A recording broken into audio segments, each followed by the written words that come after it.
Ethiopia বা Eritrea, সেখানে সাহাবারা হিজরতে গিয়েছিলেন। এবং আবিসিনিয়াতে এই যে হিজরতে গেল, তারা সবাই মিলে ফিরে এসেছিল মদিনায় কবে, এটা কি কেউ জানেন? আল্লাহ আকবার, মাশাআল্লাহ মাশাআল্লাহ। বসুন। খায়বার বিজয়ের দিন এসেছিলেন।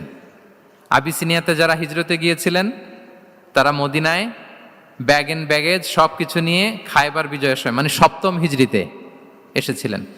তো রাসূল সাল্লাল্লাহু আলাইহি ওয়াসাল্লাম যখন মক্কা থেকে মদিনায় হিজরত করলেন, সব সাহাবারা মদিনায় চলে আসছেন। মদিনায় এখন একটা ইসলামিক সোসাইটি, ইসলামিক স্টেট।